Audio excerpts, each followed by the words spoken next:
everybody, once again, it's Glenn Hausman here of the No Vacancy Podcast, and I'm really excited to talk today to a couple of great executives out there because the hotel industry is changing, and I'm still feeling as if all of you folks out there are not fully understanding the opportunities that are out there by changing your mindset about how you approach connecting with customers, right? It's not only about connecting with that customer one time. It's about establishing a relationship with them, getting to understand what their true needs are and managing their expectations and creating a lot of extra value. And that's why we're seeing hoteliers these days focus a lot more on the overall value of the individual guest as opposed to how much a guest is simply spending on a hotel room. We've talked about this before, but if you charge $100 to one guest for a room and $90 for a guest for another room, but that guest that is spending a lot more money downstairs, buying food, buying drinks, buying any of the amenities and services your property has with that $90 room, they're actually a more valuable guest. So who are you going to focus on? So we're going to talk about this new paradigm. I've got Lauren Rothrock, VP of Product Reservations and Guest Management Solutions with Travelclick, and Allison Page, Chief of Product and Founder with 7 Rooms. Ladies, how are you today? Great.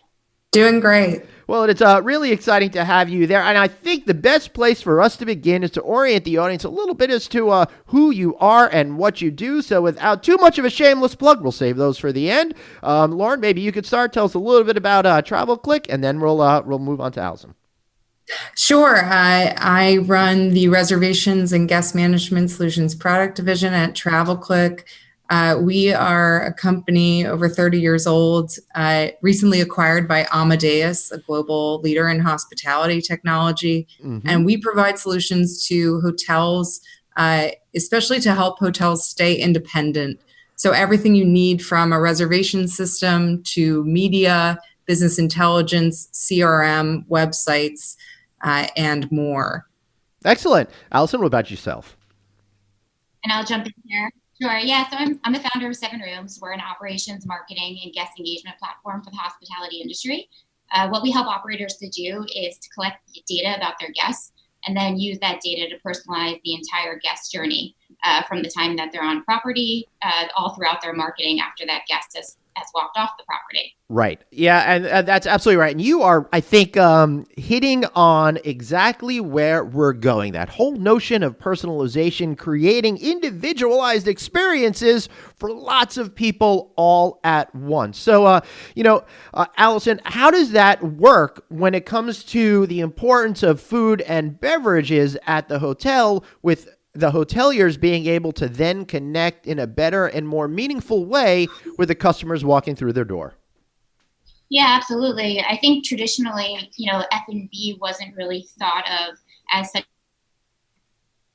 an important piece of understanding what that guest, wants and what they're doing when they're on property. But mm-hmm. Food has become so important to the guest. And if operators are not collecting data about what guests are doing within their F&B outlets, they're missing out on a huge piece of the guest story. It's like, trying to put together a puzzle and half the pieces are lost in the couch somewhere.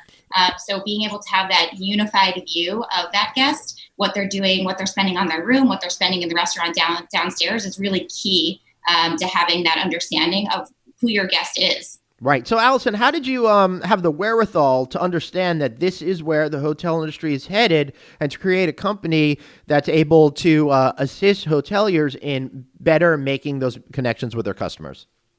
I think we saw the consumer trend shift. We saw, especially for the travelers, how important food has become in not bring out a destination that they want to travel to, right, but also figuring out where they want to stay. Mm-hmm. And so F&B can be such a huge draw for a guest staying at a hotel. But at the same time, when you looked at the tech stack in hotels today, it was a huge piece that was missing in that they were collecting all this great data on, room revenue, for instance, but they had no idea what was happening on property in their own F&B outlets. Right. So you'd come to a situation where, we had customers where they had regulars staying in suites that cost $10,000 a night, And then that guest would walk downstairs into the restaurant and they were a complete nobody. Right. The host had no idea who they were. Right. And in our society today, and I mean our global society, because you're working with incredible brands like Jumeirah and Cosmopolitan of Las Vegas, people want to be recognized, right? That goes such a long way for you creating that important sense of loyalty that every one of you hoteliers out there is craving. So, Lauren, I have to ask you, you're very, very focused on data. What is the data through Travelclick telling you about this change and how guests are behaving and the best ways to win over their favor? So something that we've noticed actually from a hotel perspective is, we work with the hoteliers, the revenue managers who manage distribution, Right. guest loyalty, and they were really, like Allison said, missing data on what was happening within the restaurants or other on-property outlets outside of the room itself. Right. And what we've noticed in our data is that many of our successful small brands or even independent standalone hotels, what the data is showing is that a lot of them are getting higher and higher in occupancy levels. And so they're really reaching a successful point in revenue management. Right. And now the question on their mind is, how do I get more revenue, into this property from these guests? Yeah, because we are, Lauren, hitting that almost that wall of being able to continue to push the room rate up. So you need to use that data to be more creative to find out which guests are more likely to spend more money and how they're doing it, right? Exactly. So it's now that we've maximized occupancy and our ADR is really high and the industry is doing so well in certain areas, certain customers of ours have come to Travelclick asking, okay, now I want to really push this further and get guests to spend more overall at my property. So how do I sell my room guests on property experiences? How do I really embrace that experiential trend that we're seeing with Airbnb and other big players in the industry and send more of my room guests to my restaurants, my pool cabanas, my nightclubs, to buy theater tickets through me, to play a round of golf, to go to my spa, etc.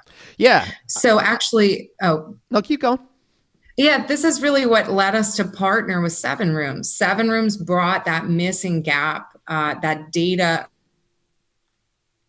and knowledge and expertise around the restaurants, the cabanas, the nightclubs, these other outlets on property where hotels really see their next big revenue opportunity. And it really is a next big revenue opportunity because according to H2C's research, only 14% of regional hotel chains say that CRM software is integrated into F&B data from on-property restaurants and F&B outlets. That tells me that 86% of hoteliers out there are not maximizing the opportunity. And this is definitely the holy grail. So, Allison, I'd be curious to hear what you have to say. Now, I'm a big fan of the Cosmopolitan going back to their opening, where I was fortunate enough to be invited to be a participant in that, and I've been a little sucker for that property ever since. But one of the things that I've noticed is how terrifically integrated the whole experience can be between the casino floor, the rooms, the myriad dining outlets they have, the nightclub life that they have, and all of the live shows there. So how does 7 Rooms create that data from which the executives at Cosmopolitan can mine to better make those relationships with the guests and, most importantly, understand where they're spending their money and get them to spend it more? Sure. When we installed the operational software across all of the outlets, so not only the restaurants, but also the pools, like you said, the lounges on property, we're able to collect data from all of those outlets and roll it up to a unified guest profile. So even if a guest has only come and gone to the pool many, many times, they walk into one of the restaurants, for instance, and I already have a history of how much that guest has spent, every single item that they've ordered on property. Wow. And if they have any preferences. So, one thing that hotels forget about is that face-to-face interaction with the guests is an amazing place to collect data that you can't collect when they're sitting upstairs in a hotel room. So it's not just those quantitative items like spend, but it's also qualitative things that you can only get in that personal interaction that you're having with the guest. Right. So you have the conversation with the guest. You can learn a particular piece of information about them, get it into the system, and then be able to exploit it. And I mean, in the positive sense of the word, in order to get them to have the reaction that you're hoping, and in general, kind of create that loyalty while getting to spend more.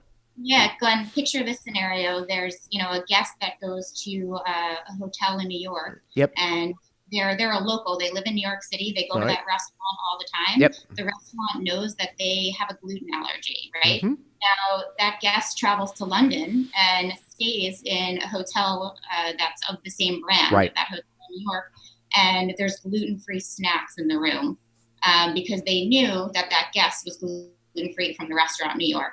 I mean, that's a mind-blowing experience for a guest that you can only pull off if you have the data about them. Right. And you're absolutely right, Allison. It is mind-blowing, but you'll also see hoteliers out there that it's just something that's not that hard for you to do. So low cost, high impact on the guest. So I got to ask you, Lauren, how do you see all of this as being representative of where we are today and where we're headed in the hospitality industry with data?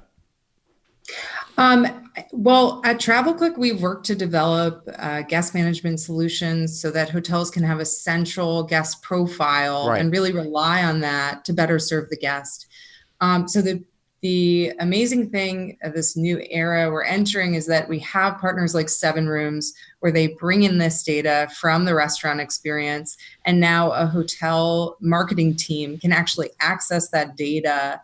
Not just the marketing team, but even operations as well, can access that data within an overall guest profile. And we can aggregate that and use algorithms to really roll out processes across the hotel to better serve these guests. Like, for example, what Allison mentioned about gluten-free snacks.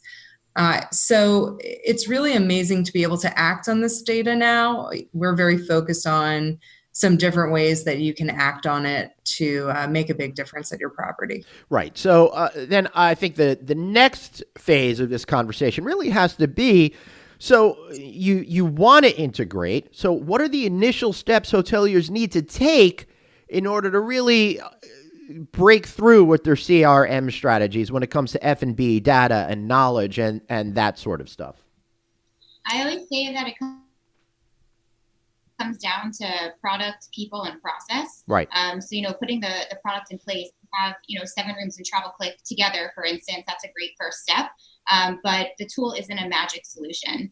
You need to have the process in place with the right people driving it on property to really make it a priority, make collecting guest data a priority, and then also the teams who are responsible for making sure that data is being leveraged and being put to use throughout the guest journey. Yeah, absolutely. And I gotta tell you that is such an important point that we really need to underscore, because in my whole 20 plus year career, I've seen hoteliers collecting data. And for it seems like years and years and years, they kept asking me all of these things about myself. And then it just kind of went into a giant vacuum. Nothing ever happened with that information. So if you get the information and don't train your people to utilize that information, well, you've just wasted all of that time and effort, right, Lauren?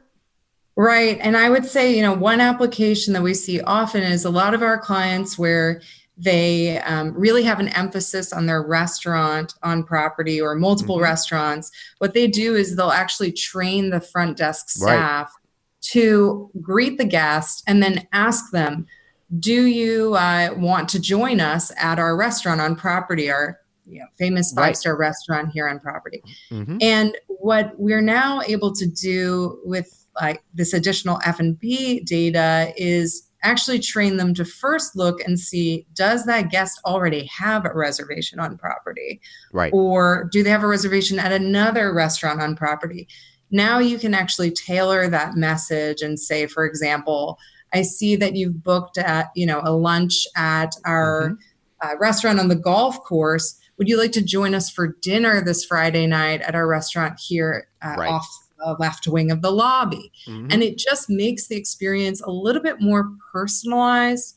recognizes that guest, and then hopefully drives even more ancillary spending on that property. Right. And remember, that's what it's all about, is connecting with the customer and driving that extra spend. And just saying something, like, would you like our concierge to make a reservation at the restaurant for us? That'll prompt that guest to more likely say yes than say no. But if you don't ask questions like that, if you don't personalize the questions to them, well, you're simply just passing up on all of that opportunity for revenue. Isn't that correct, Allison?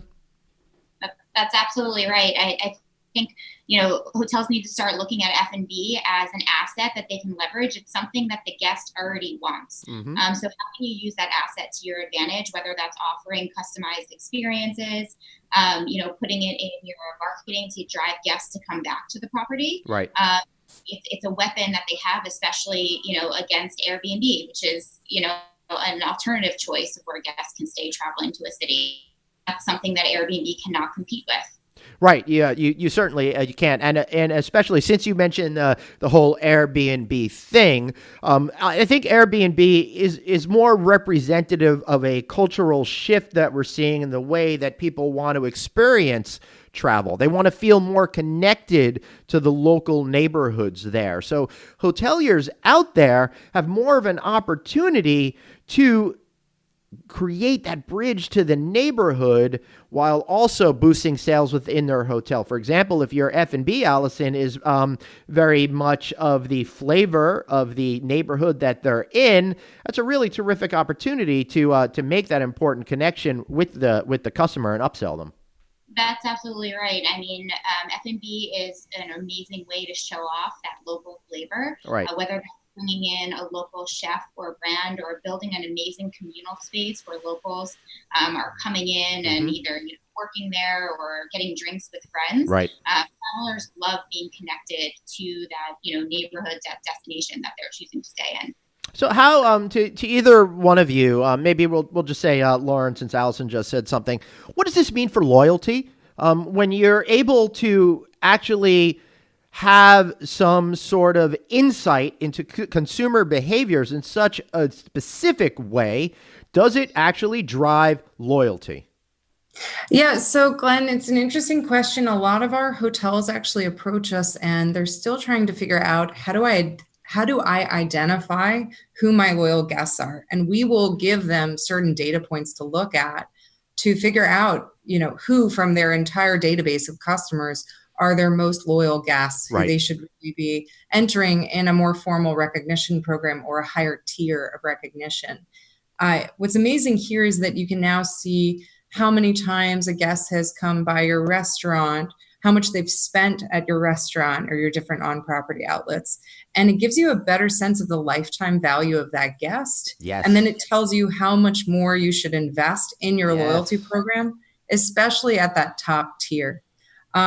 Furthermore, if I think about loyalty and this amazing integration and partnership, something that comes to mind is over the past few years, you and I know, being more hotel experts, that they have focused, independent hotels and even branded hotels have focused so much on driving direct bookings and really winning those bookings on their direct channel. Right. And a lot of the strategy has been built around discounting, giving just an immediate 10%, 15% discount. I'm shaking my head. No, for people listening. Yeah, don't do that.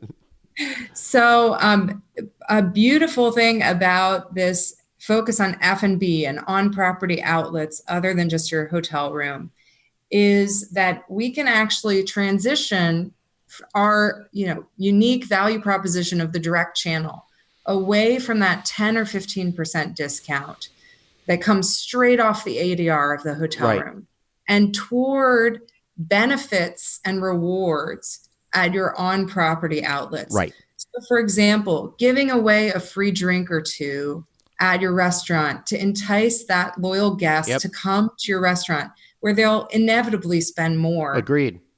Instead of giving them 10% off the room every night. It's just a better strategy for the future. Right, because Lauren, giving a discount doesn't create loyalty. It just gives money away. Everybody loves a good discount, but unless you connect with the customer emotionally and make them feel something, you're not going to win any of that brain space. And no longer are hoteliers out there competing against a hotel just down the street. You're competing against every hotel experience that that person has. And we travel more than ever on a global basis, so it's harder and harder to break through that clutter. So if you're able to find a great way to personalize the experience or do something for that customer that means something to them, that's where you're going to really see results. I was just at a hotel a couple of weeks ago, and I'm spoiled. I'm very fortunate, and they happened to know who I was, and I got a bottle of wine and some, goodies sent up to my room, right? But somehow this hotel knew that I was allergic to the red wine, right? It makes me pass out, not in a fun way, in a falling on the floor, seizure soda way. And they gave me white wine. And I'll tell you what, that really made me feel a lot better because they knew who I was. I don't know how they knew it. But I didn't have to call down and say, hey, excuse me, can I have the white wine instead of the red wine, right? It just made me feel good. And here I am now, a couple of weeks later, recalling that story. And I know the next time I go back to that city, that hotel is going to be on the top of my list because they took the time to understand who I was and appeal to me on that emotional level. And I got to say, Allison, that is what you and your company are all about, right? That's right. I mean, the art of hospitality is understanding who your guest is and what they want. And you cannot do that without having the data to back it up. And, it's no longer the case that hotels are going to be able to compete without having that data because your competitor down the street is doing that. Right. All right. So, Allison, I got to ask you, how does all of this focus into like the trends that we're seeing in food? Because it's become ingrained into the overall travel experience, right? It's all about that food part of it. So how are people, if you could give me an example of two, or how people are successfully leveraging your solutions in order to help drive that loyalty, drive that extra spend, and get people away from discount culture? Yeah, I mean, you hit the nail on the head that this is certainly the trend that we're seeing. People are living to eat instead of eating to live. Right. I think Vegas is a great example of we've seen the big shift there to where 5 years ago all they cared about was gaming spend. Right. But now there's people that are, coming onto property, not stepping foot in the casino, but spending thousands of dollars in the restaurant. Right. Quick factoid to throw out that you already know. Only 40% of the money, the average casino in Vegas, is on the gaming floor. 60% now. Food and beverage, shows, attractions, all of that other stuff. So you have an opportunity to really get in there and boost your bottom line. Sorry, continue, Allison. No, that's exactly right. So, just for a concrete example, for instance, we do have a client that has, a loyalty program, and they give their top tier members preferred access to reservations on property. Right. So those hard to get tables, that's a huge benefit to their loyalty program. Oh, which, yeah. To your point, is much, much better than giving a discount.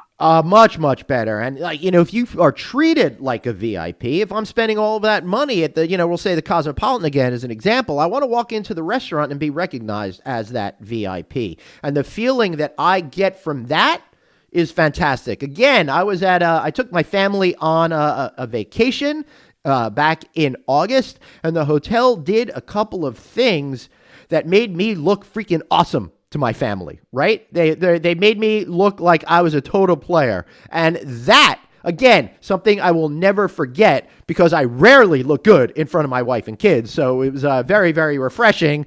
And I can't believe I needed a whole hotel resort in order to make it happen. But it really went a long way. And now, again, to me, that is going to be something that I am going to remember forever, or at least until, the Alzheimer kicks in, And I think the other thing to think about is how do you do that experience that you have at scale? So there's so much turnover in the industry, especially the host stand at a restaurant, for instance, and being able to identify those regulars and those loyal customers when it's not just a memory in your head, like, oh, I know Mr. Smith, he comes in here all the time. How can you make that repeatable and scalable when you have a person and it's their first day on the job, being able to deliver that really personalized and special experience to you? Right. And that's where some of the training comes in as well. But Lauren, I know that you have some other ideas on this particular issue. So how do you see it?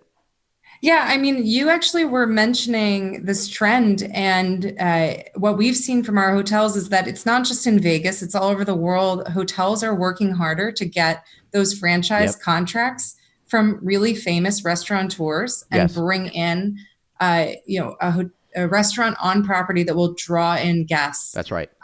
And what's happening is there's actually more of a local culture developing where people want to go to hotels to eat because the hotels are where the best restaurants are. It's amazing how we forgot about this. In like the early days of the 1900s, the hotel was the place for the great restaurant. Then somewhere along the 80s or 90s, we all forgot about it. And now it's all of a sudden like it's a brand new idea or something like that, right?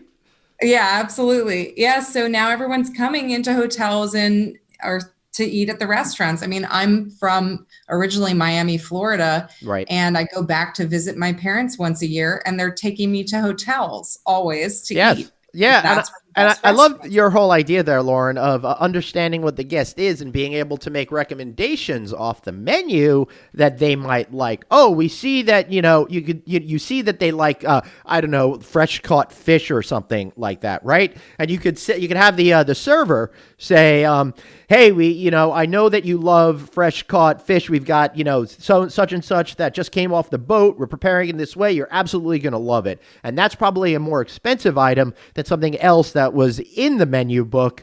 So again, it creates a win-win for everybody.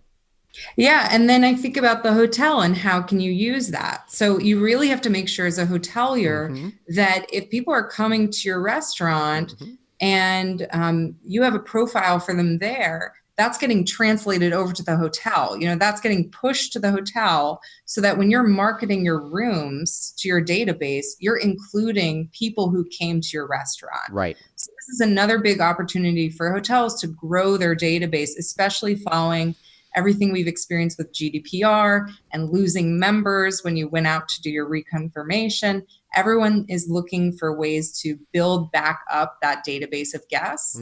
This is a great way to get more people into that funnel and market to them with rooms. All right. So Allison, I got to ask you, ultimately, what is loyalty today and how are you utilizing that understanding in order to help drive the sales?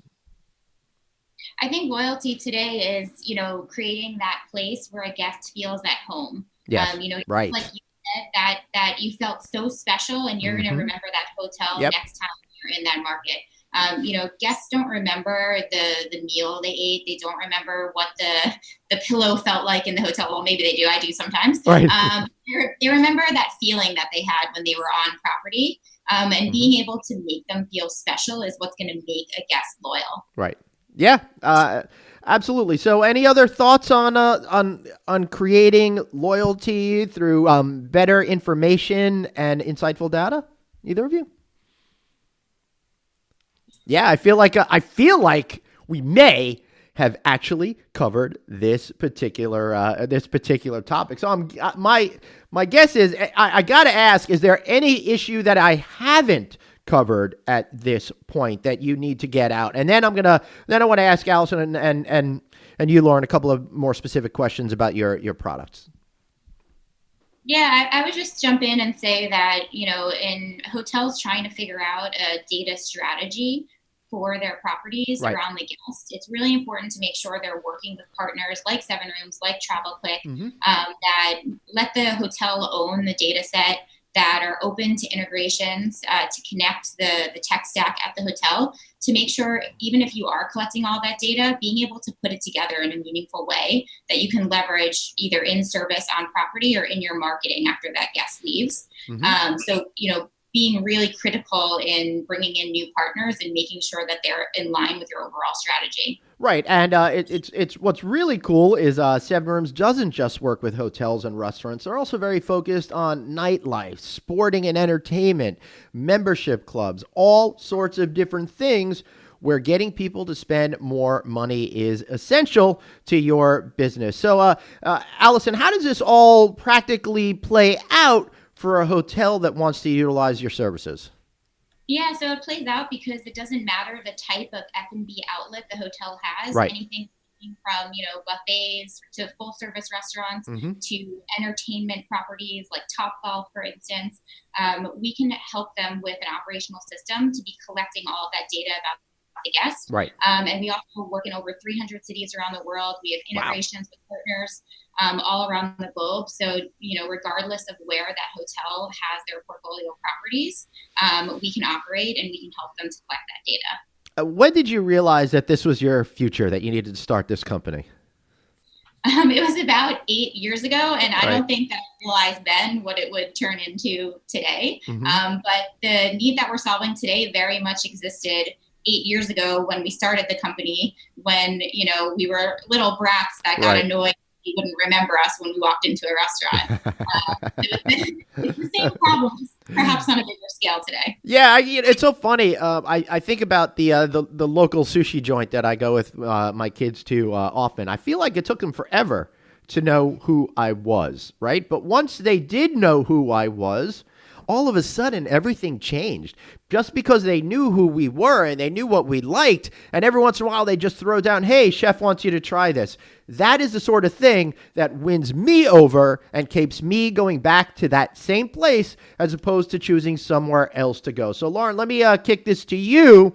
I'm really curious about how you see the future of integration and how Travelclick fits into that whole kind of universe. Yeah, well, I'll tell you, a few days ago, we hosted a large client summit at our Travelclick headquarters in New York City, and we had 12 what I would call top revenue managers and leaders of independent hotel brands and groups throughout North America in the office. And I turned to them. I was about to talk about our roadmap and what we were doing around personalization and recognition. And I turned to them and I asked them just an open question. What are you doing actually in your online experience to personalize and recognize the guest? And even though we hear the word personalization thrown out at every customer conference we go to, every industry conference, none of them had a single example. Maybe there was one little example about birthdays. Or I've got this pillow menu you can choose from, right? Yeah. Other than that, there was nothing. And what we're doing here is we are bringing together two data sets so that we can actually send a different email to a guest who's come to your property, gone to a restaurant before, versus someone who's a new guest who hasn't been to your property, versus someone who's a returning guest but has never been to your restaurant.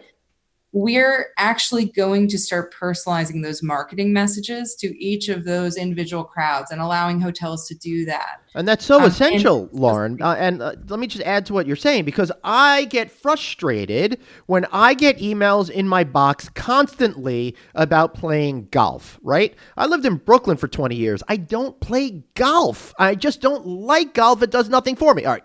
Maybe mini golf, because I could totally go past those windmills, but I don't want to get offers for golf. And in the end result is, if I keep getting those offers, I'm going to become blind to those emails because they don't appeal to me. So in the 1 in 10 chance that you're sending me something I like, I'm not going to be receptive to that marketing message because you've already made the mistake of not knowing who I am. And I think that's really the heart of what you're getting to, Lauren. Yeah, and Allison and I are planning some brainstorming sessions, the two of us, because we think we have these treasure chests of data that can be combined and can be really powerful for hotels. We're focused on getting to that actual action and not just talking about data anymore. And I think you both are hitting on an important point that, there's so much data that could be collected, and the hotels, whether they know it or not, they are sitting on top of the data goldmine, but a lot of them don't have the expertise and how to use it. If we talk about some of the large enterprise operators that, like an MGM, for instance, they have entire teams, dedicated to putting that data into action. But if we look down more at more boutique or independent hotels, for instance, they don't have that team of data analysts, right? So it's even more important for those hotels to be leveraging partners like 7 Rooms, like Travel, that can really help them get there and take that next step in putting that data into action. Right. So I'd sum up that by saying it's actionable insight done right, right? Just giving the people that don't do this for a living the tools in order to find better success with creating a VIP personalized experience for your customers. So, hey guys, listen, the world's most luxurious hotels in the world, Jumeirah uses it, the Cosmopolitan uses it, Tao Group, Live Nation, unbelievable companies that are engaging in this because they see the future. They understand that if you aren't making personalized experiences for your customers, you are not going to be successful. Sure, you'll still make money, but the other folks, the hotels down the road, are going to be doing this, and they are going to be winning the loyalty and getting guests to spend more money than in your property. And remember, we're at a time now where you can't push those rates anymore. People are starting to get frustrated by how much rooms are costing you. You need to find ways to mine more revenue from your customers. And by understanding them, by connecting with them, by giving them opportunities to buy the amenities and services you already have on property, that's going to be a win-win situation. Lauren, Allison, I want to thank you two for being here today. What a fun conversation this has been. Thank you. It's been a pleasure. Thanks. And I want to thank everybody for listening to today's special episode of the No Vacancy Podcast. I had a whole lot of fun. I feel like even though I love championing this particular issue, I still learned a lot today. But more importantly, it's really got me thinking about going back to Las Vegas and going to hang out at the Cosmopolitan so I could feel like a VIP. Thanks for listening, and we'll see you next time on the No Vacancy Podcast.